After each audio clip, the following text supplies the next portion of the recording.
আসসালামু আলাইকুম, আমি আশিকুর রহমান। আশা করছি আপনারা সবাই ভালো আছেন। সো কম্পিউটার নেটওয়ার্কিং বেসিক ফুল কোর্সে আপনাদের সবাইকে স্বাগতম। সো এই কোর্সের এটা হচ্ছে প্রথম ভিডিও। সো আজকের এই প্রথম ভিডিওতে আমরা কী কী বিষয় জানবো সেটা আমি এখানে নোট করছি। যদি আমরা একটু দেখি, what is computer networking, importance of computer networking, characteristic of computer network and network element, এই চারটা বিষয় সম্পর্কে আমরা খুঁটিনাটি A to Z বিস্তারিত জানার চেষ্টা করবো ইনশাল্লাহ। সো ভিডিও শুরু করার আগে বলে দিই, যদি আপনি আমার চ্যানেলে নতুন হয়ে থাকেন তাহলে অবশ্যই আমার চ্যানেল সাবস্ক্রাইব করে আমাকে সাপোর্ট করবেন। ধন্যবাদ। সো কথা না বলে চলুন মূল ভিডিওতে চলে যাই। ওকে, সো প্রথমে আমরা জানার চেষ্টা করব what is computer networking. So what is computer networking, আমরা যেহেতু কম্পিউটার নেটওয়ার্কিংয়ের কোর্স করতেছি তাহলে অবশ্যই আমাদের সর্বপ্রথম কম্পিউটার নেটওয়ার্কিংটা কী জিনিস এই সংজ্ঞাটা আমাদের জানা থাকা দরকার। সো নেটওয়ার্ক শব্দটা কিন্তু খুবই একটা পরিচিত একটা শব্দ, আমরা খুব সচরাচর সহজে এই শব্দটা ব্যবহার করে থাকি যে নেটওয়ার্ক। যেমন যদি আমি একটা এক্সাম্পল দেই, আমরা যদি মোবাইল ফোনের এক্সাম্পল দিই, যে আমরা যখন মোবাইল ফোনে কথা বলি একজন আরেকজনের সাথে, কখনো দেখা যাচ্ছে কথা ভালো করে শোনা যাচ্ছে না, হচ্ছে যে কথা আটকাইতেছে। সো আমরা ইজিলি একটা কথা বলি যে কি নেটওয়ার্কের সমস্যা। ফাইন, এখানে আমরা কিন্তু ইজিলি বলতেছি যে নেটওয়ার্কের সমস্যা। এরপর আমরা যদি ইন্টারনেট ব্রাউজিংয়ের কথা বলি, কম্পিউটারে আমি কোনো একটা ওয়েবসাইটে ব্রাউজ করছি, সো ওইখানে ব্রাউজারটা শুধু লোডিং হচ্ছে ঘুরতেছে, পেজ আসতেছে না।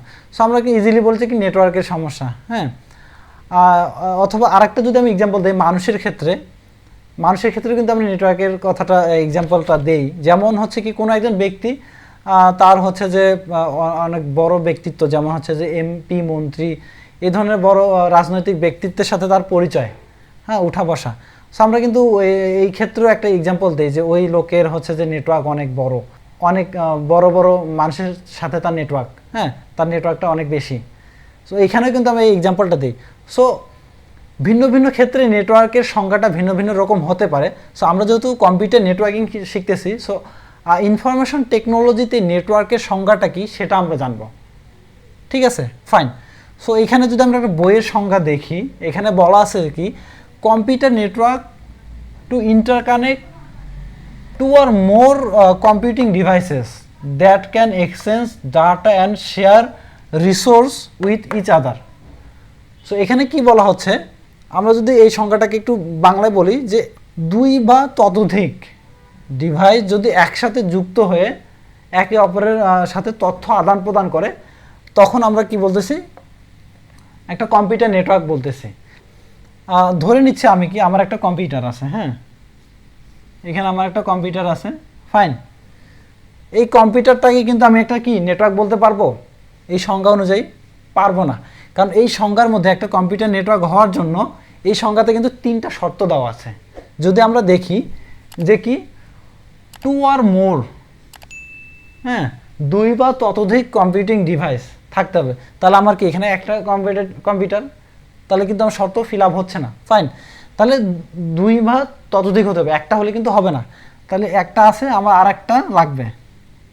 ফাইন, তাহলে আমি এখানে আরেকটা কম্পিউটার নিলাম।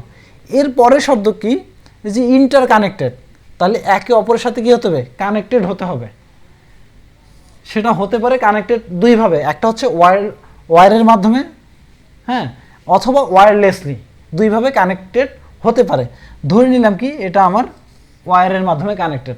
ফাইন, এরপরে শব্দ কি, যে that can exchange data and share resource, তাহলে ডাটা এবং রিসোর্স কী করতে পারবে, একে অপরের সাথে শেয়ার করতে পারবে। ঠিক আছে, আমি ধরে নিলাম কি যে 2টা কম্পিউটার আছে আমার, এবং 2টা একে অপরের সাথে কানেক্টেড কেবল দিয়ে। ঠিক আছে, এই 2টা শর্ত কিন্তু আমি ফিল আপ, কিন্তু তখনও কিন্তু আমি এটাকে একটা নেটওয়ার্ক বলতে পারবো না। কানেক্টেড আছে কিন্তু তারা একে অপরের সাথে কী করতে, কমিউনিকেশন করতে পারতেছে না, তথ্য আদান প্রদান করতে পারতেছে না, তাহলে কিন্তু এটা একটা নেটওয়ার্ক হবে না।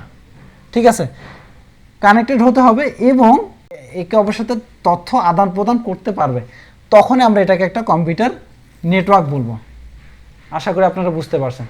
তাহলে একটা কম্পিউটার নেটওয়ার্কের শর্ত কি, যে 2 বা ততোধিক ডিভাইস কানেক্টেড লাগবে এবং একে অপরের সাথে ইন্টারকানেক্টেড হতে পারে সেটা ওয়্যারলেসলি অথবা ওয়্যারের মাধ্যমে, এবং কি হবে, ডাটা একে অপরের সাথে এক্সচেঞ্জ করবে। ঠিক আছে, তাহলে আমরা এটাকে একটা কম্পিউটার নেটওয়ার্ক বলবো। এই 3টা শর্তর যে কোনো একটা শর্ত যদি মিসিং থাকে তাহলে আমরা ওইটাকে একটা প্রপার নেটওয়ার্ক বলতে পারবো না। এটা একটা ইরর নেটওয়ার্ক আমরা বলতে পারি, যে এরকম কানেক্টেড আছে কিন্তু ডাটা আদান প্রদান করতে পারতেছে না। এটা নেটওয়ার্ক, বাট একটা ইরো নেটওয়ার্ক, কমপ্লিট একটা নেটওয়ার্ক হয় নাই কিন্তু এখন পর্যন্ত। তাহলে এই 3টা শর্ত যদি ফুলফিল করে তাহলে একটা কিন্তু কম্পিউটার নেটওয়ার্ক প্রপারলি গঠিত হবে। আশা করি আপনারা বুঝতে পারছেন। এরপরে জানবো importance of computer network. Okay, so importance of computer network. এই কম্পিউটার নেটওয়ার্ক কেন গুরুত্বপূর্ণ, এটার অনেক কারণ আছে, হাজারো কারণ আমরা চাইলে বলতে পারবো। তার মধ্যে কিছু গুরুত্বপূর্ণ কারণ আমি এখানে নোট করছি, এই কারণ সম্পর্কে আমরা জানবো। সো সর্বপ্রথম যে কারণে আসলে কম্পিউটার নেটওয়ার্কটা মেইনলি প্রয়োজন সেটা হচ্ছে রিসোর্স শেয়ারিং। হ্যাঁ, সো রিসোর্স শেয়ারিংটা যদি এক্সাম্পল দেই, ধরে নিচ্ছি আমার এখানে একটা নেটওয়ার্ক আছে, এখানে আমার 4টা কম্পিউটার আছে, ফাইন। এই নেটওয়ার্কের মধ্যে আমাদের রিসোর্স শেয়ারিংয়ের জন্য কিন্তু হচ্ছে যে কম্পিউটার নেটওয়ার্কটা খুবই গুরুত্বপূর্ণ। ধরে নিচ্ছে আমার একটা কোনো পিডিএফ ফাইল আছে বা অডিও ফাইল আছে বা হচ্ছে যে HTML ফাইল বলি, সো এটা আমি যদি এই কম্পিউটারে আছে, আমি যদি অন্য কম্পিউটারে নিতে চাই তাহলে কিন্তু আমার নেটওয়ার্কিংটা থাকতে হবে, তাহলে আমি নেটওয়ার্কের মধ্যে এটাকে নিতে পারবো, আর না হলে আমাকে পেন ড্রাইভের মাধ্যমে নিতে হবে, ফাইন। সো এইটা মেনলি হচ্ছে রিসোর্স শেয়ারিং। ওকে, সো মেনলি রিসোর্স শেয়ারিং হচ্ছে দুই ধরনের রিসোর্স আমরা একটা নেটওয়ার্কের মধ্যে শেয়ার করে থাকি। একটা হচ্ছে কি হার্ডওয়্যার রিসোর্স, আমরা রিসোর্স শেয়ারিং নিয়ে কথা বলতেছি, ফাইন। সো এটা হচ্ছে হার্ডওয়্যার রিসোর্স। এরপরে হচ্ছে সফটওয়্যার রিসোর্স। সো অবশ্যই আমি যে পয়েন্টগুলো লিখতেছি অবশ্যই আপনারা খাতা কলম নিয়ে বসবেন, এগুলো নোট করবেন, কারণ পরবর্তীতে তাহলে আপনাদের বুঝতে সুবিধা হবে, ফাইন। সো এই দুই ধরনের রিসোর্স কিন্তু আমরা একটা নেটওয়ার্কের মধ্যে শেয়ার করে থাকি। সো আমি প্রথমে সফটওয়্যার রিসোর্সটা বোঝাবো, তাহলে হার্ডওয়্যার রিসোর্সটা বুঝতে সহজ হবে। সফটওয়্যার রিসোর্স হচ্ছে কি বিভিন্ন ধরনের সফট ফাইল, যেগুলো হচ্ছে যে ফিজিক্যালি এটার অস্তিত্ব নাই, এই ধরনের ফাইলগুলোকে তো আমরা জানি যে software resource. So software resource কী করতে পারি, আমরা এখানে শেয়ার করতে পারি। যেমন একটা কোনো হচ্ছে একটু আগেই বলছিলাম যে একটা পিডিএফ ফাইল বা পিপিটি ফাইল বা হচ্ছে যে ওয়ার্ড ডকুমেন্ট, XML ডকুমেন্ট আমরা কী করতে পারি, শেয়ার করতে পারি। এটা হচ্ছে কি সফটওয়্যার রিসোর্স। অথবা ধরে নিলাম এটা একটা ডোমেন নেটওয়ার্ক, ফাইন। সো কোনো একটা সফটওয়্যার আমার এটা একটা ডোমেন পিসি, ক্লায়েন্ট কম্পিউটারগুলো আমার এই ডোমেনে জয়েন করে, তাহলে কি হবে, আমি চাচ্ছি কি একটা গ্রুপ পলিসি অ্যাপ্লাই করে রাখবো, যখনই এই কম্পিউটারগুলো এই আমার ডোমেন পিসিতে জয়েন করবে তখন ক্লায়েন্ট পিসিগুলোতে অটোমেটিক একটা সফটওয়্যার ইনস্টল হয়ে যাবে। সো এটাও কিন্তু একটা সফটওয়্যার রিসোর্স, একটা সফটওয়্যারকে আমরা হচ্ছে যে ক্লায়েন্ট অনেকগুলো পিসিতে শেয়ার করলাম, ঠিক আছে, এটা হচ্ছে মেনলি সফটওয়্যার রিসোর্স। এরপর হচ্ছে যদি আমরা দেখি যে হার্ডওয়্যার রিসোর্সটা কেমন, ধরে নিচ্ছি আমি একটা পিডিএফ ফাইল শেয়ার করছি এখানে, হ্যাঁ। সো পিডিএফ ফাইলটা আমি শেয়ার করছি এই কম্পিউটারের মধ্যে, এখন ওই ফাইলটাকে প্রিন্ট করা প্রয়োজন। আমার এখানে একটা কি আছে, প্রিন্টার লাগানো আছে, ধরে নিচ্ছি এটা আমার প্রিন্টার, এটা হচ্ছে আমার প্রিন্টার। সো এই প্রিন্টারটা কিন্তু এই কম্পিউটারের সাথে লাগানো আছে, এখন ওই ফাইলটা এই কম্পিউটারে আছে এবং এই কম্পিউটার থেকে ওই ফাইলটাকে প্রিন্ট করানোর প্রয়োজন। এখন আপাত দৃষ্টিতে কি মনে হচ্ছে, আমার কম্পিউটার যেহেতু এই কম্পিউটারের সাথে প্রিন্টার লাগানো আছে, সো এই কম্পিউটারই শুধু প্রিন্ট করতে পারবে, রাইট। তাহলে আমি যদি এই কম্পিউটার থেকে প্রিন্ট করাতে চাই তাহলে আমাকে অবশ্যই এইখানে একটা প্রিন্টার লাগাতে হইতো, এইখানে একটা প্রিন্টার লাগাতে হবে। অথবা ওই ফাইলটা যদি আমি এই কম্পিউটার থেকে প্রিন্ট করাতে চাই তাহলে আমার এইখানেও একটা প্রিন্টার লাগাতে হবে, রাইট। চাইলে আমি এইভাবে প্রতিটা কম্পিউটার আলাদা আলাদা করে প্রিন্টার লাগাতে পারি। অথবা আমি যদি চাই যে আমি কস্ট ম্যানেজমেন্ট করব, হ্যাঁ, তাহলে আমি কি করতে পারি, আমার এই যে প্রিন্টারটা আছে এই প্রিন্টারটা আমি পুরো নেটওয়ার্কের মধ্যে শেয়ার করে দিতে পারি। তাহলে এই কম্পিউটারও চাইলে কিন্তু এই প্রিন্টারে প্রিন্ট দিতে পারবে। তাহলে কি হলো, প্রিন্টারটা কিন্তু একটা হার্ডওয়্যার রিসোর্স, রাইট। সো এই হার্ডওয়্যার রিসোর্সটাকে কিন্তু আমি পুরো নেটওয়ার্কের মধ্যে শেয়ার করলাম। তাহলে এটাই মেনলি হচ্ছে হার্ডওয়্যার রিসোর্স শেয়ারিং। ওকে, আশা করি বুঝতে পারছেন। এরপরে হচ্ছে কি কমিউনিকেশন। কম্পিউটার নেটওয়ার্কিং গুরুত্বপূর্ণ, কমিউনিকেশনের ক্ষেত্রে কম্পিউটার নেটওয়ার্কিং অনেক গুরুত্বপূর্ণ। যেমন আমাদের ধরি এটা কর্পোরেট নেটওয়ার্কে একটা হচ্ছে যে অর্গানাইজেশন, অফিসের ক্ষেত্রে এটা খুবই বেশি হেল্পফুল। এইখানকার অফিসের এক্সাম্পল দিলে আপনারা সহজে বুঝতে পারবেন। ধরে নিচ্ছে আমার অর্গানাইজেশন একটা অফিস 10তলা বিল্ডিং, ঠিক আছে। সো 10তলা বিল্ডিংয়ে 10টা ফ্লোর আছে, রাইট। সো সবাই ভিন্ন ভিন্ন ডিপার্টমেন্ট আছে, সবাই আলাদা আলাদা জায়গায় থাকে, কেউ 1তলায় কেউ 2তলায়। তো কোনো একটা মেসেজ আমার সবাইকে দেওয়া দরকার, ঠিক আছে। সো সবাইকে যদি আমি দিতে চাই তাহলে সবার কাছে যে আমাকে দিতে হবে। অথবা আমার যদি কম্পিউটার নেটওয়ার্কিং করা থাকে তাহলে কিন্তু আমি ওই মেসেজটা ইনস্ট্যান্টলি হচ্ছে যে মেইলের মাধ্যমে হোক, ইনস্ট্যান্ট মেসেজিংয়ের মাধ্যমে হোক, যে কোনোভাবে অথবা ফাইল শেয়ারের মাধ্যমে হোক আমি কিন্তু ওই মেসেজটা সবার মধ্যে দিতে পারবো। তাহলে কমিউনিকেশনের ক্ষেত্রেও কিন্তু নেটওয়ার্কিংটা খুবই গুরুত্বপূর্ণ। ফাইন, এরপর হচ্ছে কি অ্যাক্সেস ইনফরমেশন। অ্যাক্সেস ইনফরমেশনটা কি, আমি ওই আবার অর্গানাইজেশনের এক্সাম্পল দিব। ধরে নিচ্ছি আমার কাছে একটা ডাটা আছে, হ্যাঁ, আমার একটা পেন ড্রাইভে আছে। সো আমার এখানে একটা বিল্ডিং, এখানে একটা building, office building, right. So আমি এখানকার 5 তলায় থাকি। ওই ডাটাটা আমার এই বিল্ডিংয়ের 10 তলায় একজন ব্যক্তিকে দিতে হবে। আমার কাছে যদি পেন ড্রাইভে থাকে ওটা, তাহলে আমাকে কী করতে হবে, হয় আমাকে সিঁড়ি দিয়ে অথবা লিফট দিয়ে নেমে ওনার কাছে যাইতে হবে যে পেন ড্রাইভে ওই ডাটাটাকে দিতে হবে, রাইট। কিন্তু আমার যদি এখানে কম্পিউটার নেটওয়ার্কিং থাকে, তাহলে আমি এখানেই কিন্তু আমার যে সার্ভারে একটা শেয়ার ফোল্ডার থাকবে, ওই শেয়ার ফোল্ডারের মধ্যে আমি ডাটাটাকে দিয়ে দিব। উনি কিন্তু এখান থেকেই বসে ওই শেয়ার ফোল্ডার থেকে ওই ডাটাটা নিতে পারবে। তাহলে কি হলো, ইনফরমেশনটা খুব সহজে অ্যাক্সেস করতে পারবে এবং ইফেক্টিভলি অ্যাক্সেস করতে পারবে। তাহলে আমার একজন ব্যক্তির উপর এটাকে নির্ভর করে থাকতে হচ্ছে না। আমি অফিসে থাকি আর না থাকি, আমি যদি এই শেয়ার ফোল্ডারে ওই ডাটাটা রেখে দেই, তাহলে যে কেউ কিন্তু চাইলে ওই শেয়ার ফোল্ডার থেকে ওই ডাটাটা অ্যাক্সেস করতে পারবে। এটা সম্ভব একমাত্র কম্পিউটার নেটওয়ার্কিংয়ের ফলে, রাইট। এরপর হচ্ছে কি রিমোট ম্যানেজমেন্ট। রিমোট ম্যানেজমেন্টের ক্ষেত্রে কম্পিউটার নেটওয়ার্কিং খুবই গুরুত্বপূর্ণ। আমরা জানি এখন রিমোটলি আমাদের ফিজিক্যালি হচ্ছে যে সব জায়গায় যাওয়ার প্রয়োজন পড়ে না, কারণ একটাই, কারণ কম্পিউটার নেটওয়ার্কিং থাকার ফলে আমরা এই সুবিধাটা পাচ্ছি এখন পর্যন্ত। ধরে নিচ্ছি আমার একটা কম্পিউটার, আমার একটা হচ্ছে অর্গানাইজেশন, আমার অফিস একটা হচ্ছে ঢাকায় আর একটা হচ্ছে চট্টগ্রামে সিটিজে, ঠিক আছে। ধরে নিচ্ছি আমার এখানে সিনিয়র একজন অ্যাডভাইজার আছেন, সোনার পিসিতে কোনো একটা সমস্যা হয়েছে। তো এইখানকার যে যারা আইটিতে আছেন ওনারা চেষ্টা করছেন, কোনো সামহাউ হয় নাই কোনো কারণে, রাইট। সো এখন আমি চাচ্ছি কি ঢাকা থেকে একজন যিনি আছেন আইটি সাপোর্টে, উনি কি করবেন, এই ট্রাবল শ্যুটটা করবেন। তাহলে ওনাকে কি করতে হবে, ঢাকা থেকে যে ওনার পিসিতে যে ওনাকে ট্রাবল শ্যুটটা করে দিতে হবে, রাইট। এটা কিন্তু একটা ওয়ে। কিন্তু কম্পিউটার নেটওয়ার্কিং থাকার ফলে এই ঢাকায় বসেই আমি রিমোটলি ওই পিসিতে অ্যাক্সেস করে ওই ট্রাবল শ্যুটটা বা ওই কনফিগারেশনটা কিন্তু করে দিতে পারতেছি।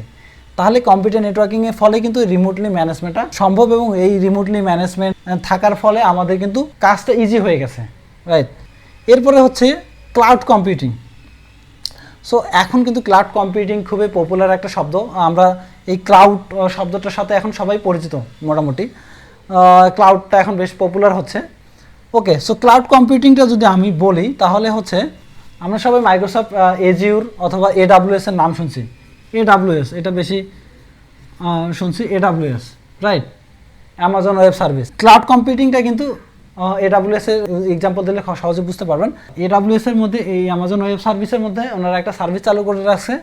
আমরা চাইলে ঘরে বসেই ওনাদের কাছে একটা সার্ভিস নিতে পারি, যে ওনাদের সার্ভার থেকে আমরা অনলাইনে ওনাদের কাছ থেকে একটা সার্ভার বানিয়ে নিতে পারি অথবা একটা কম্পিউটার বানিয়ে নিতে পারি। আমি জাস্ট বাসায় বসেই আমি এখানে 4টা কম্পিউটার বানিয়ে নিলাম, ফাইন। তাহলে আমি আমার বাসায় বসেই আমার ব্রাউজারের মাধ্যমে ওই 4টা কম্পিউটারে ঢুকে ওই 4টা কম্পিউটার দিয়ে ফিজিক্যালি যেভাবে কাজ করা যায় আমি করতে পারবো। তাহলে আমি একটা কম্পিউটার দিয়ে কিন্তু আমি 4টা কম্পিউটারে কাজ করতে পারতেছি, এবং আমার এখানে ফিজিক্যালি এতগুলো কম্পিউটার রাখার কোনো প্রয়োজন হচ্ছে না, এতগুলো কম্পিউটার মেনটেন করারও কিন্তু কোনো প্রয়োজন হচ্ছে না। আমি জাস্ট একটা কম্পিউটার থেকে রিমোটলি ঢুকে ব্রাউজারে ঢুকে আমি AWS এ ক্লাউড কম্পিউটিংয়ের মধ্যে ঢুকলাম, ওইখান থেকে আমি 4টা কম্পিউটার ওপেন করলাম।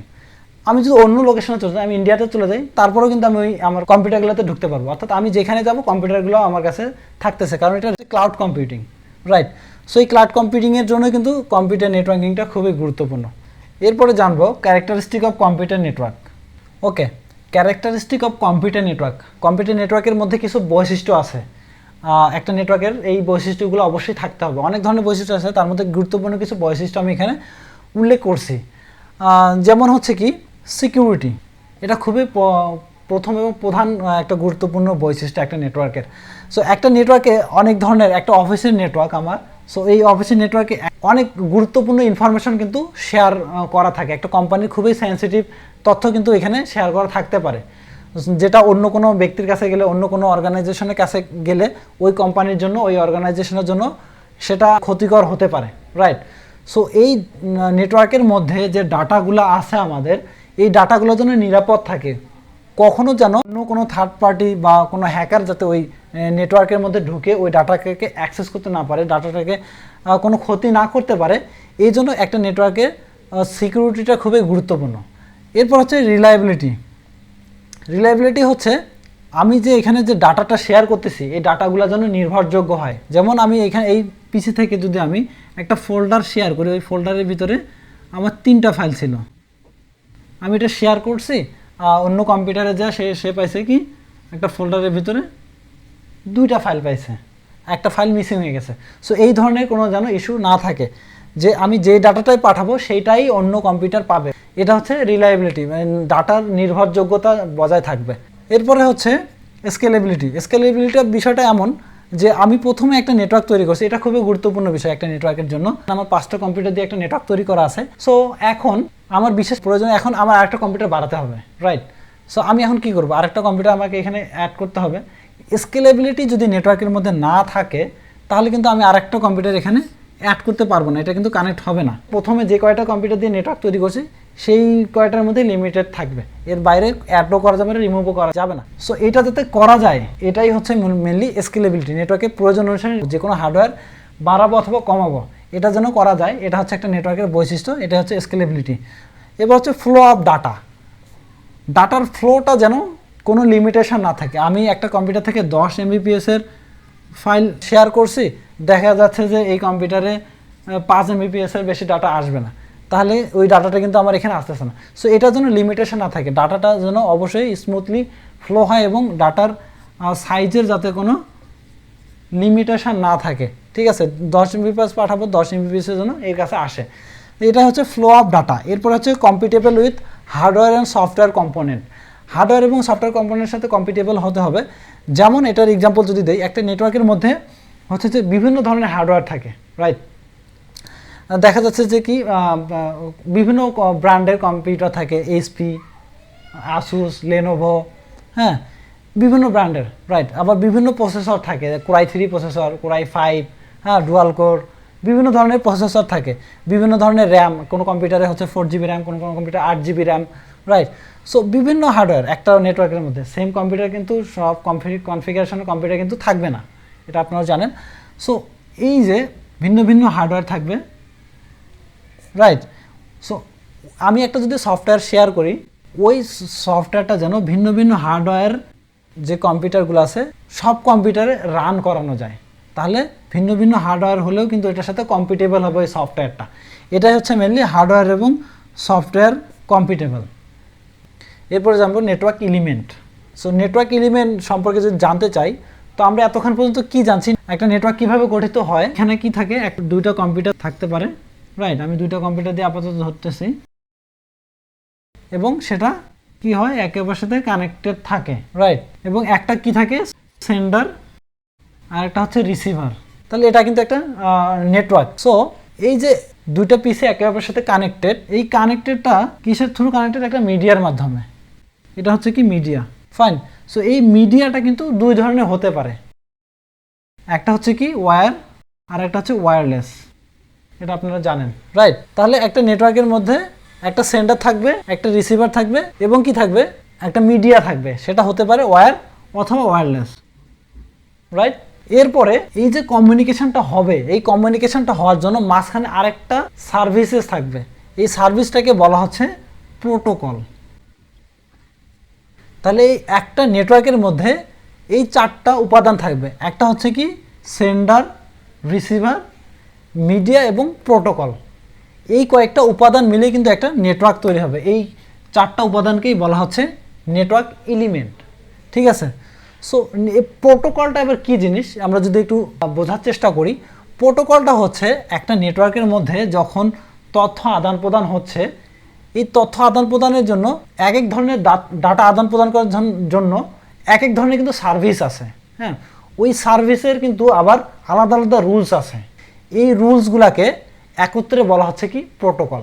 সো একটা নেটওয়ার্কের মধ্যে অনেক ধরনের প্রোটোকল থাকতে পারে, একাধিক প্রোটোকল থাকতে পারে। সো ভিন্ন ভিন্ন নিজস্ব প্রোটোকলের ভিন্ন ভিন্ন রুলস আছে, ফাইন।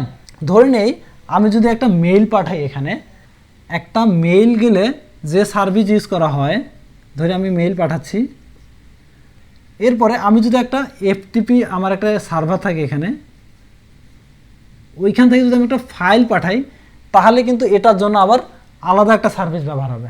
তাহলে ফাইল যাবে ঠিকই, এফটিপি সার্ভার থেকেও ফাইল যাবে, মেল করলেও হচ্ছে মেল চলে যাবে, কিন্তু এই দুই ধরনের ডাটা পাঠানোর জন্য কিন্তু দুই ধরনের সার্ভিস আছে।